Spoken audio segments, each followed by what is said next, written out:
So last 1 year 2024లో చూసుకుంటే ఇలా చాలా కంపెనీస్ వచ్చాయి, స్కామ్స్. దాదాపు 10 కంపెనీల పైనే తిప్పేసే బోర్డు. హైదరాబాద్ రియల్ రంగంలో భారీ మోసం.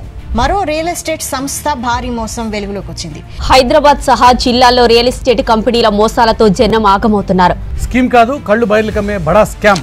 అమౌంట్ ఇక్కడ జనాల దగ్గర నుంచి నష్టపోయి ఉంటాం. రఫ్లీ ఎస్టిమేటెడ్ 10,000 crores. 10,000 కోట్లు. 10,000 కోట్లు. అందుకే నేను ఏమంటుంటే ఇన్వెస్టర్స్ ఎవరైనా ఫస్ట్ టైం సెకండ్ టైం అయితే better to appoint a professional real estate agent who is train, who has a knowledge, who can contribute value addition to you. So స్కామ్స్ని అవాయిడ్ చేయాలి real ఎస్టేట్లో పెట్టుబడి పెట్టే టైంలో అంటే రియల్ ఎస్టేట్ ఏజెంట్స్ ద్వారానే చేయాలంటారు. అవును. సో రియల్ ఎస్టేట్ ఏజెంట్స్ ద్వారా చేసినప్పుడు కూడా సార్ ఎలా అయితే మీరు చెప్పారో 100 కంపెనీల్లో 95 కంపెనీస్ బాగుండొచ్చు, 5 కంపెనీస్ ఎవరో మనకు తెలియదు. రియల్ ఎస్టేట్ ఏజెంట్స్ విషయానికి కూడా వచ్చినప్పుడు 100 మందిలో 95 రియల్ ఎస్టేట్ ఏజెంట్స్ బాగుండొచ్చు, కానీ రియల్ ఎస్టేట్ ఏజెంట్స్లో కూడా ఎవరైనా 5% ఉంటారా సార్? ఉన్నారు. ఇప్పుడు ఏ డిపార్ట్మెంట్ లేరండి మీరు. You tell me a department where there are no negatives. 100% risk ఎవరు అవాయిడ్ చేయలేదు, బట్ 99% రిస్క్ అవాయిడ్ చేయొచ్చు. వాడు 10 సంవత్సరాల అనుభవంతో ఒక ఎడిటర్ వస్తాడు, ఒక కెమెరామెన్ వస్తాడు, మనం 10 నిమిషాలు కెరీర్ డిసైడ్ చేస్తాం. ఎలా చేయగలం? 10 సంవత్సరాల పని 10 నిమిషాలు చేయగలవా?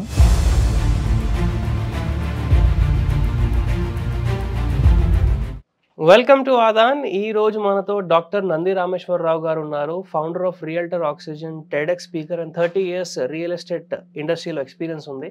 హాయ్ సార్, ఎలా ఉన్నారు? Top of the world.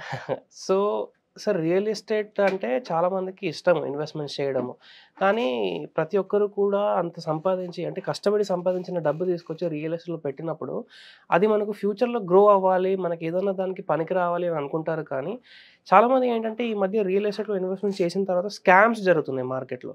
So ఈ స్కామ్స్ గురించి మీ ఒపీనియన్ ఏంటి? Schemes and scams both are dangerous. ఎందుకంటే ఆ 2 words ఎస్తో స్టార్ట్ చేస్తారు, common factor. Scheme, scam. Correct. గోల్డ్లో స్కీమ్ అంటారు, రియల్ ఎస్టేట్ స్కామ్ అంటారు. ప్రొనౌన్సియేషన్ లో కూడా కొంచెం మ్యాచ్ అవుతుంది. Rhyming words. Scheme versus scam రెండు జనాలు ఇబ్బంది పడే, అంటే పబ్లిక్ మోసపోతారు. అవును. ఈ స్కీమ్ అనేది ఏంటంటే ఒక క్యారెట్ చూపిస్తారు అనమాట. నేను ఇది చేస్తా. ఫర్ ఎగ్జాంపుల్ ఎర్రచందనం చెట్లు అంటారు. అవును. అది ఎక్కడో ప్రకాశం డిస్ట్రిక్ట్లోనూ కనిగిరి అనేది ప్లేస్ ఉంది, అక్కడ ఉంటుంది. ఎకరం 30 లక్షలు 40 లక్షలు అంటారు. అది 30 సంవత్సరాల తర్వాత 3 కోట్లు ఇస్తా ఉంటారు. నువ్వు పెట్టిన తర్వాత 30 సంవత్సరాలు ఎవడుంటాడు ఎవరికి తెలియదు. కానీ మంచి చూపిస్తారు ప్రాఫిట్, అంటే 50% మెయింటెనెన్స్, లైఫ్ టైం ఇదని. మరి రియల్గా 30 సంవత్సరాలు బట్టి కంప్లీట్ చేసిన కంపెనీ ఏది లేదు. మొదలుపెట్టి అన్ని 2, 3, 4 సంవత్సరాలు. అంటే రియాలిటీ ఎంత అని తెలియదు, బట్ జనాలు తక్కువ వస్తుంది, చీప్గా వస్తుంది. అక్కడ 10 లక్షలు 20 లక్షలు 30 లక్షలు అమ్ముతారు. మార్కెట్లో కొనుక్కుంటే 10-12 లక్షలు దొరికిపోతుంది ఎకరం. కొద్ది డెవలప్మెంట్ చేసి, గేటెడ్ కమిటీ చేసి, స్విమ్మింగ్ పూల్ పెట్టి, కబుల్ హౌస్ పెట్టి, ఇవన్నీ పెట్టి చేస్తారు. డెలివరీ చేసేవారు డెలివరీస్ అవ్వట్లేదు ఎక్కడ కూడా. చెప్తున్నారు ఎంతవరకు వాస్తవం అనేది. నేను అందరూ తప్పు అన్నా రైట్ అన్నా, but there is a 50% chance అటు ఇటు కూడా. రెండోది మీరు అడిగిన స్కామ్ ప్రీ లాంచ్ అంటారు దాన్ని. ఓకే. ప్రీ లాంచ్ అంటే ఇప్పుడు ఒక మదర్ బేబీని 9 months డెలివరీ చేయాలి, గర్ల్ అయినా బాయ్ అయినా. కానీ కొన్నిసార్లు 8 months డెలివరీ అయిపోతుంది. Pre matured. ఇక్కడ కూడా ప్రీ లాంచ్ అంటే అదే, అంటే బిల్డింగ్ కట్టక ముందు. ఓకే. సో డబ్బులు ఏముండవు, బిల్డింగ్ కట్టడం వదిలే, పర్మిషన్ లేవు. ఇప్పుడు ఏదైనా ఒక రియల్ ఎస్టేట్ ప్రాజెక్ట్ కావాలంటే జిహెచ్ఎంసీ కానీ, హెచ్ఎండిఏ కానీ, డిటిసిపి కానీ, ఏదో లేఅవుట్ ఉండాలి, దాని మీద రేరా ఉండాలి, ఎఫ్టిఎల్ బఫర్ జోన్లో ఉండకూడదు, లీగల్ ఒపీనియన్ కరెక్ట్ ఉండాలి, లింక్ డాక్యుమెంట్స్ కరెక్ట్ ఉండాలి, ఇవన్నీ చెక్ చేసుకుంటే అవగాహన ఉండదు. ఇప్పుడు నువ్వు మీడియాలో నీకు రియల్ ఎస్టేట్ నాలెడ్జ్ ఉండాలని కంపల్షన్ లేదు కదా. కరెక్ట్. ఒక డాక్టర్ ఉన్నాడు, ఆయనకు రియల్ ఎస్టేట్, ఇప్పుడు ఆయన ఫీల్డ్లో ఆయన ఎక్స్పర్ట్. నన్ను డాక్టర్గా వచ్చి యాక్టర్ కానీ డాక్టర్ పని చేస్తే పేషెంట్ ఖతం అయిపోతాడు. డాక్టర్ పని డాక్టరే చేయాలి, యాక్టర్ పని యాక్టరే చేయాలి. ఇక్కడ అలా జరగట్లేదు, అందరూ అని చేస్తుంది. ఇప్పుడు సాఫ్ట్వేర్ ఒకటి చెప్తున్నాడు రియల్ ఎస్టేట్, ఫార్మా అని చెప్తున్నాడు, ఎఫ్ఎంసీజీ ఒకటి చెప్తున్నాడు, లాయర్స్ చెప్తున్నారు. లాయర్ లా మాట్లాడడం కరెక్ట్ ఉంటుంది. ఇప్పుడు నేను లా మాట్లాడితే అంత బాగుండకపోవచ్చు. ఎవరు ఎంటిటీ వాళ్ళకు ఉంది. ఈరోజు ఇప్పుడు నేను చాలాసార్లు చెప్పాను, హైదరాబాద్ దేని ఫేమస్? కరాచీ బిస్కెట్, తర్వాత ఇరానీ చాయ్, బిర్యానీ, ప్యారడైజ్ బిర్యానీ, తర్వాత doctor Nandi Rameshwar Rao. Okay. So సరే, చెప్పారు కదా ప్రీ లాంచ్ స్కామ్స్ కానివ్వండి, లేదంటే ఇంతకుముందు మీరు చెప్పినట్టు ప్లాట్ అసలు మేము ఎర్రచందనం పెడతాము, అది పెడతాము, 30 years తర్వాత మీకు రిటర్న్స్ వస్తాయి. సో లాస్ట్ 1 year 2024లో చూసుకుంటే ఇలా చాలా కంపెనీస్ వచ్చాయి స్కామ్స్, దాదాపు 10 కంపెనీల పైనే తిప్పేసే బోర్డు, దాదాపు 10,000 సో కోట్లు. ఎంత అమౌంట్ ఇక్కడ జనాల దగ్గర నుంచి నష్టపోయి ఉంటాం సార్? రఫ్లీ estimated 10,000 crores. 10,000 కోట్లు. 10,000 కోట్లు అమ్మో. అంటే కొన్ని వందలు వేలు లైఫ్స్ రోడ్డు మీద పడ్డాయి. ఉమ్, చాలా మంది ఇన్వెస్టర్స్ ఈ రిటైర్ అయినారు, గ్రాట్యుటీ, పిఎఫ్ 50 to 75 ఎక్కువ ఉన్నారు. అంటే సీనియర్ పర్సన్స్. సీనియర్ అంటే డబ్బులు వస్తాయి కదా ఒకేసారి, అవును. 30 సంవత్సరాలు 40 సంవత్సరాలు కష్టపడిన తర్వాత రిటైర్స్ అమ్మని పిల్లలకో మనోళ్ళకో కూతుర్లకో కొడుకులకో పెళ్ళిళ్ళు పెట్టుకుంటారు. అది పెట్టిన వాళ్ళు వీళ్ళు ఇద్దరు ఫ్రీ లాంచ్ అంటే అర్థం ఏంటంటే దేర్ ఈజ్ నో పర్మిషన్స్, ఏ పర్మిషన్ ఉండదు. ఓనర్కి ఒక 100 కోట్ల ప్రాపర్టీ అనుకో, 5 కోట్లు 10 కోట్లు ఇస్తారు ఓనర్కి, అవును. జీపీఏ రాయించుకుంటారు, ఏజీపీఏ. ఏ ఏజ్ లో అయితే వాళ్ళు రిస్క్ తీసుకోలేరు, లాస్ భరించలేరు, అదే ఏజ్ లో అంటే యంగ్స్టర్స్ కూడా ఉన్నారు. ఈ మేజర్ ఇంపాక్ట్ అనేది వీళ్ళకి పడింది అన్నమాట.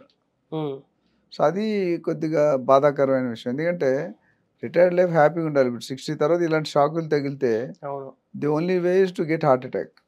కరెక్ట్. అంటే you're playing with their lifes. అయితే 100 మంది బిల్డర్స్ ఉంటే ఒక 5 ఇట్లా చేస్తారు, బట్ మిగతా 95 మంది కూడా బ్యాడ్ నమ్మట్లేదు. బట్ ఈజ్ బిలీవ్ ఈ 100 మందిలో ఈ 5 మంది ఎవరు తెలియదు మనకి. తెలుగులో ఆ నలుగురు మీరు ఏదైనా తప్పని చేశారు, మీ అమ్మగారు ఏమంటారు, ఆ నలుగురు ఏమనుకుంటారా అంటారు. ఆ నలుగురు ఎవరు నాకు తెలియదు ఇంతవరకు. డైలాగ్ అని అట్లా ఇక్కడ కూడా ఈ 100 మంది 10 మంది చీటర్స్ ఎవరు అనేది ఐడెంటిఫై దిగితే కదా గోతులలో తెలిసేది. అందుకని నేను ఏం చెప్తానంటే రియల్టర్ ఆక్షన్ అనే కంపెనీ ఒరిజినేట్ అయినప్పుడు ఒకటి uplifting of the brokers community, professional చేయాలి, ట్రైనింగ్ చేయాలి, ఎథిక్స్ నేర్పాలి, ట్రాన్స్పరెన్సీ ఉండాలి, ఇంటిగ్రిటీ ఉండాలి అని చెప్తాం. రెండోది ఇన్వెస్ట్మెంట్ అడ్వైజ్ చేసేటప్పుడు please appoint a professional agent who is aware of that particular knowledge. ఇప్పుడు గచ్చిబౌలి ఉంది, ఒక రియాల్టర్స్ ఉంటారు, ఉప్పల్ ఉన్నది, శ్రీశైలమే ఉంది, బెంగళూరు, ఏ ఏరియా స్పెషలిస్ట్ ఆ ఏరియా. ఇప్పుడు కార్డియాలజీ వేరు, ఆన్కాలజీ వేరు, గైనకాలజీ వేరు. ఇప్పుడు అందరు కలిపి అన్ని చేస్తే ఫెయిల్ అవుతారు. Master of all, jack of all, master of none. అందుకే నేను ఏమంటుంటే ఇన్వెస్టర్స్ ఎవరైనా ఫస్ట్ టైం సెకండ్ టైం అయితే better to appoint a professional real estate agent who is trained, who has a knowledge, who can contribute value addition to you, who is honest and reference, customer reference తీసుకుంటే మీరు 3-4 ఏజెంట్లు మాట్లాడుకుని ఒక agent appoint చేసుకుంటే మీకు 80% job వాళ్ళు చేసి పెడతారు. సో స్కామ్స్ ని అవాయిడ్ చేయాలి రియల్ ఎస్టేట్ లో పెట్టుబడి పెట్టే టైంలో అంటే రియల్ ఎస్టేట్ ఏజెంట్స్ ద్వారానే చేయాలంటారు. అవును. సో రియల్ ఎస్టేట్ ఏజెంట్స్ ద్వారా చేసినప్పుడు కూడా సార్ ఎలా అయితే మీరు చెప్పారో 100 కంపెనీల్లో 95 కంపెనీస్ బాగుండొచ్చు, 5 కంపెనీస్ ఎవరో మనకు తెలియదు. రియల్ ఎస్టేట్ ఏజెంట్స్ విషయానికి కూడా వచ్చినప్పుడు 100 మందిలో 95 రియల్ ఎస్టేట్ ఏజెంట్స్ బాగుండొచ్చు, కానీ రియల్ ఎస్టేట్ ఏజెంట్స్ లో కూడా ఎవరైనా 5-5% ఉంటారా సార్? ఉన్నారు. ఇప్పుడు ఏ డిపార్ట్మెంట్ లేరండి. మీరు you tell me a department where there are no negatives. So అలాంటి టైంలో మరి ఎలాంటి అప్పుడు ఏం చేయాలంటే మీరు యూ టాక్ టు 3-4 పీపుల్. ఇప్పుడు నీతో నేను మాట్లాడాను ఒక గంట సేపు, I know 70-80% of your character. నీ విధానం, నీ ఆలోచన ప్రాసెస్, నీ బాడీ లాంగ్వేజ్, నీ లాంగ్వేజ్, నువ్వు వాడే డైలాగ్స్, నువ్వు వాడే సెంటిమెంట్ నాకు తెలుస్తుంది లేదు. అట్లా నువ్వు నాతో మాట్లాడినా తెలుస్తుంది కదా. దాన్ని బట్టి you should have the assessment power. ఒకరిని చూసి పెట్టుకోకండి, 3-4 ఇవాల్యుయేట్ చేయండి, ఆ 4 బెస్ట్ తీసుకోండి. ఓకే. 100% రిస్క్ ఎవరు అవాయిడ్ చేయలేదు, బట్ 99% రిస్క్ అవాయిడ్ చేయొచ్చు. 1-2% ఎప్పుడూ ఉంటుంది. ఇప్పుడు నేను ఇంటర్వ్యూస్ చేస్తాను కొంతమంది యాంకర్స్ ఛానల్కి, నేను ఇటు బాగా పెర్ఫార్మ్ చేస్తుంది ఈ అమ్మాయి అనుకుంటా, కానీ ఆ అమ్మాయి పెర్ఫార్మ్ చేయదు. కొంతమంది డౌట్గా తీసుకుంటారు, సరే ఛాన్స్ ఇద్దామని వాళ్ళు చించేస్తారు. వాడు 10 సంవత్సరాల అనుభవంతో ఒక ఎడిటర్ వస్తాడు, ఒక కెమెరామెన్ వస్తాడు, మనం 10 నిమిషాలు కెరీర్ డిసైడ్ చేస్తాం. ఎలా చేయగలం? 10 సంవత్సరాల పని 10 నిమిషాలు చేయగలవా? So you're bound to do some. So ఇక్కడ కూడా ఏజెంట్ ఒకవేళ వాళ్ళు చెప్పితే మళ్ళీ ఎస్టాబ్లిష్డ్ పీపుల్ ఉన్నారు చాలామంది. తక్కువ మంది ఉన్నా ఇప్పుడు నేను లాస్ట్ 3 decadesలో without any problem, without any scam we're running this show. ఎందుకంటే మనకి intention is very clear.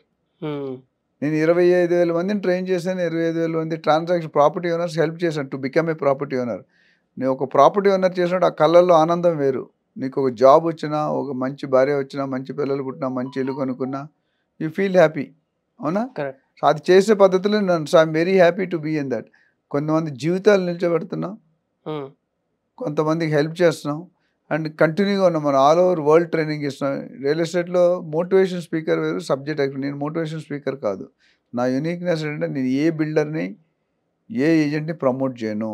I will give you what is the real fact. Got it. So మంచి ఇన్సైట్స్ తెలియజేశారు సార్. ప్రతి ఒక్కరు కూడా స్కామ్స్తో మనం జాగ్రత్తగా ఉండాలి, ఇలాంటి స్కామ్స్లో మనం చిక్కుకోవద్దు అంటే ఒక మంచి రియల్ ఎస్టేట్ ఏజెంట్ కానీ కంపెనీ గురించి పూర్తి డీటెయిల్స్ చూసి పాస్ట్ పర్ఫార్మెన్స్, పాస్ట్ ప్రాజెక్ట్స్ ఇలా చాలా ఉంటాయి, అవన్నీ వెరిఫై చేసి మీ హార్డ్ అండ్ మనీని ఇన్వెస్ట్ చేసే టైంలో అలా మీరు ఒకవేళ ప్లాన్ చేసుకుంటే చేసిన ఇన్వెస్ట్మెంట్ సేఫ్గా ఉంటుంది, ఫ్యూచర్లో మనకు మంచి రిటర్న్స్ వచ్చే అవకాశాలు కూడా ఉంటాయన్నమాట. అండ్ ఇంక మీకు ఏదైనా డౌట్స్ ఉంటే కింద కామెంట్స్లో తెలియజేయండి. మీ ప్రతి డౌట్కి కూడా ఆన్సర్ మళ్ళీ మనం సార్తో కలిసినప్పుడు తీసుకుందాము. ఇలాంటి ఇంట్రెస్టింగ్ వీడియోస్ కోసం మన ఛానల్ చూస్తూ ఉండండి. Thank you sir. Thank you.